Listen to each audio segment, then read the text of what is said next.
Asset جا رہے ہیں پیسے مانگنے، ہم مڈل ایسٹ جا رہے ہیں جی، آج جی سعودی عرب نے $2 ارب کا اعلان کر دیا، وہ جی پاکستان کے اندر نا جی پاکستان کی جو عید کی آمد میں چند ہی روز باقی رہ گئے ہیں مگر ناجائز منافع خوروں کو تاحال لگام نہیں ڈالی جا سکی۔ سبزیوں پھلوں سمیت دیگر شے خورنوش کی قیمتوں میں اضافے کی وجہ سے شہری پریشانی کا شکار ہیں۔ اور جب دوسری کنٹریز کے لیڈرز جائیں گے تو وہ بھی دیکھ لیں گے، لیکن پاکستان نے آبجیکشن کیا ہے کہ نہیں ہونا چاہیے۔ آپ کیا کیسی ہوگی جان کی؟ یہ تھوڑی ہے کہ جس بندے نے ادھر تک پہنچایا ہے پچھلے 30-40 سال میں، آپ اس سے گزارش کرتے رہیں کہ یار مہربانی کرنا ساڈے نال، مہربانی کرنا یار ٹھیک کر دے، اور بھئی اس سے جان چھڑوائیں گے تو ٹھیک ہوگا۔ لیڈرشپ ہے وہ بڑی خوش ہے جی کہ وہ جو سعودی ایمبیسڈر ہے اسلام آباد میں، انہوں نے کہا ہے جی کہ ہم $2 ارب دیں گے۔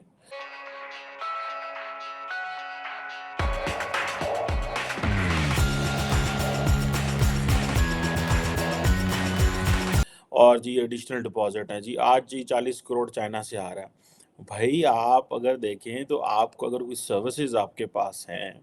تو آپ ان مڈل ایسٹرن ممالک میں وہ سروسز بیچنے کا سوچیں، پلان کریں، منصوبے بنائیں۔ آپ دبئی میں جا کے کرکٹ کھیلتے ہیں، اب دیکھیں کہ جو سعودی عرب ہے اس نے آئی پی ایل جو ہے انڈین پریمیئر لیگ، جو کہ کہا جاتا ہے کہ از اے کیش رچ، بڑا بڑا پیسہ ہے ان کے پاس، اور دنیا کی جو پاپولر T20 لیگ ہے، ٹھیک ہے جی، اور وہ انڈیا کے وہ آئے ہیں ادھر، انہوں نے آ کے کہا ہے کہ جناب آپ ایسے کریں کہ آپ اس جو ہے نا اس کو سعودی عرب میں جو ہے وہ لے کے آئیں، ٹھیک ہے جی، اور اگر یہ سعودی عرب میں آ جائے تو پھر کیا ہی بات ہے۔ اب اگر آپ اس کو دیکھیں اس سینس میں کہ پاکستان جو ہے، اگر آپ اس کی میڈیا رپورٹس دیکھیں، سعودی عرب جو گورنمنٹ ہے وہ اس حوالے سے کام کر رہی ہے،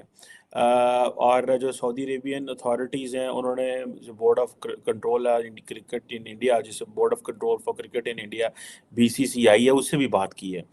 اور اب اس حوالے سے دیکھیں کہ جتنی بھی فرنچائزز ہیں آئی تھنک انہوں نے اس سے بھی بات کی ہے۔ اب دیکھنا یہ ہے کہ بلینز آف ڈالرز کمائے جا سکتے ہیں بائی آؤٹ سورسنگ آپ کی جو سپورٹس ہیں۔ ہم نے اپنی ہاکی کو تباہ کر لیا، انڈیا جو ہے وہ اپنی بالی ووڈ تو ایکسپورٹ کر ہی رہا تھا، اگر آپ کو یاد ہو کہ شاہ رخ خان، سلمان خان اور بہت سارے جو ایکٹرز اینڈ ایکٹریسز ہیں ان کو سعودی عرب میں بلایا گیا، اور اگلے دن میں دیکھ رہا تھا میکا سنگھ جو ہیں، آئی تھنک وہ پتہ نہیں دبئی یا قطر یا کہاں پہ جو ہے وہ انڈین روپیز سے کوئی بائنگ یا کسی ہوٹل میں کھانا کھا رہے تھے، تو it means that they have made them self so relevant in the Muslim world, and the Muslim world جو ہے اس نے دنیا کو ریلیجس لینس سے دیکھنا بند کر دیا ہے۔ دیٹ از وائی وہ انڈین سے کاروبار کرتے ہیں، ان کو نہیں پتہ یہ میکا سنگھ ہے، ان کو نہیں پتہ یہ سلمان خان ہے، ان کو نہیں پتہ یہ کون ہے، سو وہ اپنے کام سے لگے ہیں، ان کو اس چیز کا پتہ ہے کہ بھائی اس طریقے سے ہمیں کام کرنا ہے۔ اب کہا جاتا ہے کہ جو انڈین پلیئرز ہیں ان کو شاید الاؤڈ نہیں ہے کہ ادر T20 لیگ میں وہ جائیں اور کام کریں، لیکن ظاہری بات ہے انہوں نے کیا کرنا ہے کہ انہوں نے ظاہری بات ہے یہ پرائم منسٹر مودی سے منظور کرا لینا ہے۔ اگر MBS یا اوپر لیول سے کہا جاتا ہے تو یہ فیور دیتے ہیں نا، تو محمد بن سلمان فیور لیں گے مودی صاحب سے اور مودی صاحب فیور دیں گے۔ اب ریسنٹلی میں دیکھ رہا تھا کہ وہ جو پرتگال کے ہیں کرسٹینا رونالڈو، وہ بھی وہاں چلے گئے۔ اب وہ کیا ہے یار، ایک انڈیویجول ہے، سروس اپنی دے رہا ہے، وہ کسی کو بھی دے گا، وہ ملینز آف ڈالر کما رہا ہے۔ سننے میں آیا کہ پاکستان کے وسیم اکرم جو ہیں وہ سعودی عرب گئے ہیں اور وہ وہاں پہ کچھ اس حوالے سے کام کر رہے ہیں۔ سعودی عرب جو ہے وہ فارمولا 1، سعودی عربین گرینڈ پرکس وغیرہ، اور جو سعودی انٹرنیشنل گولف اور باکسنگ ایونٹس اور پتہ نہیں کیا کیا کر رہے ہیں۔ اب یہ جو چیز ہے کہ فار ایگزامپل اگر سعودی عرب میں اگر کرکٹ سٹیڈیمز بنتے ہیں تو وہ دبئی سے چیزیں جاتی ہیں سعودی عرب، اور انہوں نے کر لینا ہے، اور وہ اس سے یہ بھی ہے کہ UAE کی کیونکہ منوپلی تھی، اور UAE کی منوپلی شارجہ کی یہ ساری دبئی کی، یہ ختم کرنے کے لیے یا اس کو کم کرنے کے لیے سعودیز رول پلے کریں گے، اور Saudis can offer so much to the other countries in return, particularly India کو وہ بہت کچھ ریٹرن میں دے سکتے ہیں، دیٹ کہ وہ انڈیا کے منہ میں بھی پانی آئے گا کہ ہاں جی ہمیں سعودی عرب شفٹ مارنا چاہیے، اینڈ سعودی عرب کی کیونکہ پولیٹیکل ریلیونس مسلم ورلڈ میں اس میں بہت زیادہ ہے، سو اس لیے یہ چیزیں ہیں۔ سو یہ اب اگر سعودی عرب جو ہے وہ انڈیا کے پاس جا سکتا ہے تو یہ تو مچ بفور پاکستان کی جو سرکار ہے اس کو یہ سوچنا چاہیے تھا کہ وہ ایسی کیا چیزیں ہیں جو ہم دے سکتے ہیں۔ اب میں اکثر کہتا ہوں کہ وہ جو ہم دیکھتے تھے وہ جو اس میں جو میچز وغیرہ ہوتے ہیں انڈیا کے اندر اس کے کرکٹ کے، تو آئی پی ایل کے، تو وہ چیئر لیڈرز ہوتی ہیں، لڑکیاں ڈانس کرتی ہیں، بھاگتی دوڑتی ہیں، چوکے چھکے آؤٹ ہوتا ہے۔ پاکستان تو وہ بھی نہیں کر سکتا کیونکہ اسلامک ملک ہے، تو انہوں نے اب یہ چیزیں انڈیا کر سکتا ہے، ٹھیک ہے جی، وہ ایک اپنی اس کی جو سیکولر اورینٹیشن کا بھی ایڈوانٹیج لیتے ہیں اور وہ یہ چیزیں کر سکتا ہے، یہ چیزیں ہم نہیں کر سکتے۔ تو انہوں نے کہا بھائی ہمیں تو انٹرٹینمنٹ چاہیے، ہمیں تو انڈسٹری چاہیے، ہمیں کرکٹ چاہیے، کیونکہ وہ ایسی چیزیں کرنے سے پیسہ آئے گا۔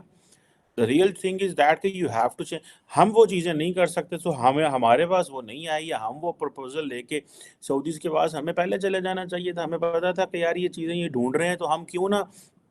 اپنی کرکٹ ٹیم کے کھلاڑی لے کے وہاں پہنچ جاتے، ان کی ملاقاتیں کرائیں وہاں پہ، ان کے ایونٹس کروائیں وہاں پہ، وہاں سے ہمارے ہاں بھی یہ کیا جاتا ہے جی، پاکستان کو نارمل کنٹری بنانے کے لیے باہر سے سپورٹس والے لے کے آؤ جی، فٹ بالر لے کے آؤ جی، ان کو ہم نے کروڑوں روپے دیے ہیں یہاں پہ آنے کے۔ دیکھیے پاکستان کا تو انڈیا سے کوئی مقابلہ بنتا نہیں ہے۔ پاکستان کا اگر مقابلہ کرنا ہے تو آپ افغانستان سے کریں، ایران سے کریں، کہ وہ بھی آپ کے برابر کے ملک ہیں، ان کے ساتھ آپ کا اگر کوئی مقابلہ ہو کہ بھئی وہ پیچھے ہیں یا ہم آگے ہیں، وہ آپ شاید اس دوڑ میں کوئی پوزیشن پہلی یا دوسری حاصل کر سکیں۔ لیکن انڈیا تو بہت آگے ہے، بہت بڑی اکانومی ہے، اس کے ساتھ آپ کیا مقابلہ کرتے ہیں؟ بجائے اس کے کہ انڈیا کے ساتھ تعلقات بہتر کر کے اس اتنی بڑی اکانومی اور منڈی کا فائدہ اٹھائے پاکستان، لیکن وہ فائدہ نہیں اٹھانا چاہتے، کیونکہ ان کی ساری سیاست جو ہے وہ کشمیر ایشو کے گرد گھومتی ہے، ہندو سے نفرت کے گرد، بھارت سے نفرت کے گرد گھومتی ہے، تو کیسے وہ اس کو سوالو کر سکتے ہیں؟ G20 جو میٹنگ ہو رہی ہے، میں سمجھتا ہوں انڈیا نے بھی یہ بہت بڑا ایک چیلنج ہے ان کے لیے کہ سری نگر اور جموں اور لداخ میں G20 کے اجلاس جو ہے وہ پرامن طریقے سے گزر جائیں، کیونکہ پاکستان تو کوئی جو ہے وہ ایسا موقع نہیں چھوڑ رہا کہ G20 کے سیشنز کے دوران وہاں پہ کوئی دہشت گردی ہو۔ اس کا روز وہ ڈرون بھیج رہے ہیں اور انڈیا والے وہاں سیکیورٹی والے مار گرا رہے ہیں۔ ابھی پیچھے 3 دن پہلے انہوں نے ڈرون بھیجا تھا اور اس میں 131 راؤنڈ جو ہے AK-47 کے اور 5 میگزینیں اور 5 سلنگز جو ہوتی ہیں وہ، اور 2 لاکھ بھارتی کرنسی، اور اس کے علاوہ ایک پیکٹ غالباً ڈرگز کا وہ پکڑے انہوں نے وہاں۔ تو اس کے علاوہ پورے POJK میں اس وقت جو ہے وہ مذہبی جنونیت کو دوبارہ سے ہوا دی جا رہی ہے۔ 30 تاریخ کو ہٹیاں بالا میں جیلم ویلی میں جو ہے وہ تحفظ تحریک ختم نبوت کانفرنس کی کا اعلان ہے۔ اس میں یہ سعودی عرب سے جو مسجد نبوی ہے اس کے ایک معلم ہیں، ان کو بلا رہے ہیں۔ مظفر آباد سے ہٹیاں بالا تک جو ہے وہ بل بورڈز اور بینرز لگائے جا رہے ہیں۔ اس کے علاوہ پاکستان آرمی جو ہے ان کے افسروں کا کیا کام ہے کہ وہ بارڈر کے اوپر جتنے بھی سکولز ہیں ان میں جا کے لیکچر دے رہے ہیں پولیٹیکل۔ پھر انہوں نے نیلم ویلی میں جو بارڈر کے ساتھ گاؤں ہیں ان میں جو دکانیں تھیں ان کو بند کرنا شروع کر دیا ہے، اکھاڑنا شروع کر دیا ہے، وہ علاقہ سویلین سے خالی کرا رہے ہیں۔ بھی کیوں کرا رہے ہیں؟ تو بہت ساری چیزیں ہیں۔ کل بھی مسجد اقصی کے حوالے سے جلوس مظفر آباد میں جو نکلا ہے اس میں اسرائیل کے خلاف تو کوئی نعرہ نہیں لگا، البتہ ہندوستان کے خلاف خوب نعرے لگوائے گئے۔ تو یہ ساری صورتحال جو ہے یہ کافی ڈینجرس مجھے لگ رہی ہے، اور پاکستان نے اگر کوئی حماقت کی اس G20 کے موقع پر یا اس سے پہلے کوئی کچھ کرنے کی، تو پھر انڈیا ایسا جواب، مجھے یہ لگتا ہے کہ انڈیا پھر ایسا جواب دے گا جو پاکستان کو آج تک شاید کبھی کسی نے نہ دیا ہو۔ تو سب کو ذرا سوچ سمجھ کے آگے بڑھنا چاہیے۔